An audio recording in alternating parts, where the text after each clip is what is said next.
আপনি যদি শ্রমশ্রী প্রকল্পে আবেদন করে থাকেন তাহলে স্ট্যাটাস চেক করে দেখে নিন যে সেখানে অ্যাপ্রুভ লেখা শো হচ্ছে নাকি সাবমিটেড নাকি রিকোয়েস্ট কারেকশন। তো আপনি এখন কিন্তু খুব সহজেই দেখে নিতে পারবেন যে আপনাদের শ্রমশ্রী প্রকল্পের আবেদন অ্যাপ্রুভ হয়েছে নাকি রিজেক্ট করা হয়েছে নাকি সাবমিটেড শো হচ্ছে নাকি রিকোয়েস্ট কারেকশন অপশন শো হচ্ছে, কোন অপশনের মানে কী রয়েছে, পাশাপাশি আপনি কীভাবে কার্ড ডাউনলোড করতে পারবেন শ্রমশ্রী প্রকল্পে আবেদন করার পর, ইত্যাদি সমস্ত কিছু থাকবে আজকের ভিডিওতে। আর আপনি যদি এখনও পর্যন্ত ভিডিওতে লাইক না করে থাকেন অবশ্যই লাইক করে দিন। এর পাশাপাশি চ্যানেল সাবস্ক্রাইব করে পাশে বেলুন ক্লিক করে নোটিফিকেশন অন করে রাখবেন পরবর্তী ভিডিও সবার আগে পাওয়ার জন্য। আর আপনি যদি ভিডিওটি ফেসবুক পেজে দেখে থাকেন অবশ্যই ফেসবুক পেজটিকে ফলো করবেন আর অবশ্যই ভিডিওটি প্রত্যেককে শেয়ার করে জানিয়ে দেবেন। তো ইতিমধ্যে কিন্তু প্রত্যেকের স্ট্যাটাস পরিবর্তন হচ্ছে, অনেকের স্ট্যাটাস শো হচ্ছে অ্যাপ্রুভ, অনেকের শো হচ্ছে সাবমিটেড, অনেকের কিন্তু শো হচ্ছে রিকোয়েস্ট যে কারেকশন ইত্যাদি অপশানগুলো। চলুন দেখে নিচ্ছি আপনি কীভাবে চেক করবেন কোন অপশনের মানে কী রয়েছে, সেটা প্রথমত আমি আপনাদেরকে জানিয়ে দিচ্ছি। যদি অ্যাপ্রুভ থাকে আমরা প্রত্যেকে জানি অ্যাপ্রুভ মানে কিন্তু আমাদের আবেদন অ্যাপ্রুভ, আর সাবমিটেড যদি থাকে তাহলে বুঝতে হবে যে আপনার আবেদন এখনও পর্যন্ত অ্যাপ্রুভ হয়নি, সাবমিটেড আপনি আবেদন করেছেন সেটি সাবমিট রয়েছে এবং সেটি আপনি কিন্তু আরও বিষয়ে জানতে পারবেন। তো ভিডিওটি আপনারা অবশ্যই সম্পূর্ণ দেখুন। আর যদি লেখা হয় সেখানে রিকোয়েস্ট কারেকশন, তার মানে কিন্তু আপনাদের আবেদনে কোনো কিছু ভুল হয়েছে, অবশ্যই আপনাদের আবেদনটিকে আবারও পুনরায় মডিফাই করার পর কিংবা ভালোভাবে দেখার পর যাচাই করার পর সঠিকভাবে তথ্য সাবমিট করার পর ফাইনাল সাবমিট করতে হবে। চলুন এখন আমরা সরাসরি পোর্টালে চলে যাচ্ছি এবং দেখে নিচ্ছি কাদের কোন অপশান রয়েছে এবং এর জন্য আমরা কী কী করবো ইত্যাদি বিষয়গুলো। এবং এই যে পোর্টালের লিঙ্কটা আমি আপনাদের ভিডিওর ডিসক্রিপশন এবং কমেন্টে দিয়ে দিয়েছি, তো সেখানে ক্লিক করলে আপনাদের সরাসরি অফিসিয়াল পোর্টালে আসতে পারবেন এবং সেখান থেকে আপনি এই কাজগুলো দেখতে পারবেন এবং জানতে পারবেন। ভিডিও ডেসক্রিপশন বক্স এবং কমেন্টে থাকা লিঙ্কে ক্লিক করতেই আপনি কিন্তু সরাসরি এই পোর্টালে আসতে পারবেন। তো এখানে আপনি উপরে দেখতেই পাচ্ছেন বিভিন্ন অপশান রয়েছে, লগ ইন, সাইন আপ ইত্যাদি।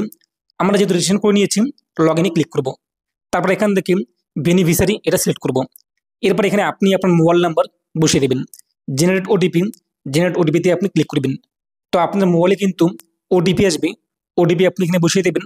তারপর হচ্ছে অথেন্টিক, এই অথেন্টিকেটে আপনি ক্লিক করবেন। তো এরপর আমাদের সামনে কিন্তু ড্যাশবোর্ড চলে আসবে। তো ড্যাশবোর্ডে আপনি দেখতেই পাচ্ছেন বিভিন্ন অপশান রয়েছে, তার মধ্যে রেজিস্টার ইয়োর সেলফ, এখানে ক্লিক করে আপনি আপনার আবেদনের প্রিভিউ দেখতে পারবেন, যদি ভুল হয়ে যায় এখানে কারেকশন করতে পারবেন। তারপর যে প্রিন্ট সার্টিফিকেট, এখানে ক্লিক করে আপনি আপনার সার্টিফিকেট ভিউ সার্টিফিকেট ক্লিক করে প্রিন্ট করতে পারবেন। তার পাশাপাশি আপনি দেখতেই পাচ্ছেন প্রিন্ট কার্ডে ক্লিক করার পর ভিউ কার্ডে ক্লিক করতে আপনার সামনে কিন্তু কার্ডটি চলে আসবে এবং আপনি এখান থেকে কার্ডটিকে প্রিন্ট করতে পারবেন, ডাউনলোড করে আপনার কাছে রেখে দিতে পারবেন। তার পাশাপাশি রয়েছে কিন্তু ক্লেম অ্যাপ্লিকেশন, ক্লেমে ক্লিক করে আপনি ক্লেম করতে পারবেন, এখানে আপনি দেখতে পারবেন। এবং রয়েছে কিন্তু ট্র্যাক অ্যাপ্লিকেশন, এই যে ট্র্যাক অ্যাপ্লিকেশনে ক্লিক করে আপনি দেখতে পারবেন যে আপনার আবেদন অ্যাপ্রুভ রয়েছে নাকি পেন্ডিং রয়েছে ইত্যাদি বিষয়গুলো। এবং এই যে দেখতেই পাচ্ছেন চোখের আইকনটি, এখানে ক্লিক করবেন। এরপর দেখতেই পাচ্ছেন স্ট্যাটাস অ্যাপ্রুভ, আমাদের আবেদন কিন্তু অ্যাপ্রুভ হয়েছে এবং আমরা আবেদন করেছিলাম শ্রমশ্রী মোবাইল অ্যাপ্লিকেশনের মাধ্যমে। তা আপনি এখানে দেখতে পারবেন যে আপনার আবেদন অ্যাপ্রুভ হয়েছে নাকি রিজেক্ট নাকি পেন্ডিং নাকি কারেকশন ইত্যাদি বিষয়গুলো এখানে কিন্তু শো হবে। যদি আপনি এখানে অ্যাপ্রুভাল স্ট্যাটাস শো হয় যে সাবমিটেড, তার মানে আপনি আবেদন করেছেন, আপনার আবেদন সাবমিট হয়েছে, যখন সেটিকে ভেরিফাই করার পর সপোজ ঠিকঠাক তাহলে অ্যাপ্রুভ করা হবে, এখানে অ্যাপ্রুভ লেখা চলে আসবে।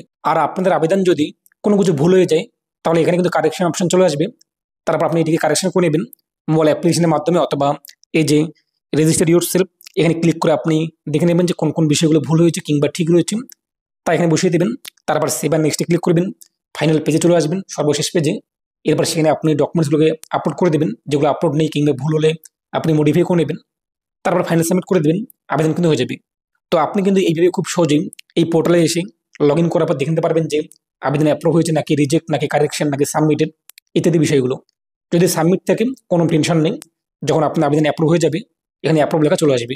আর এখানে কিন্তু তাদেরই কার্ড শো হচ্ছে যারা লকডাউন করোনার সময় আবেদন করেছিল এই যে কর্মসাথী পোর্টালে, তাদের আবেদন কিন্তু অ্যাপ্রুভ হয়েছে এবং তাদেরই কার্ড এখানে কিন্তু শো হচ্ছে এবং ক্লেম অ্যাপ্লিকেশন ইত্যাদি বিষয়গুলো শো হচ্ছে। তাই অনেক ভিডিও আপনারা দেখবেন, ফেসবুকে তো অনেকেই রয়েছে যে টাকার জন্য বারবার কার্ড দেখাচ্ছে, অ্যাপ্লাই করে নিন তাদের কাছ থেকে, তাহলে আপনার আবেদন অ্যাপ্রুভ হবে, এমনটা কিন্তু না। যারা লকডাউন কিংবা করোনার সময় আবেদন করেছে তাদেরই এখানে কিন্তু কার্ড শো হচ্ছে। যারা নতুন আবেদন করেছে এই মুহূর্তে তাদের আবেদন যদি অ্যাপ্রুভ হয় তারপরে এখানে কিন্তু কার্ডগুলো শো হবে। তো এই আপনার মতামত কমেন্টে পেশ করবেন আর আপনার স্ট্যাটাস কী দেখাচ্ছে সেখানে কমেন্টে জানিয়ে দেবেন এবং অবশ্যই ভিডিওটি প্রত্যেকে শেয়ার করে জানিয়ে দেবেন। এটাই আপডেট দেওয়া ছিল যে আপনি কীভাবে স্ট্যাটাস চেক করবেন, যদি কারেকশন লেখা শো হয় তাহলে আপনি কীভাবে মডিফাই করবেন, এডিট করবেন ইত্যাদি বিষয়গুলো। তো ভিডিওটি প্রত্যেকে শেয়ার করে জানিয়ে দিন। প্রতি ভালো থাকুন এবং সুস্থ থাকুন।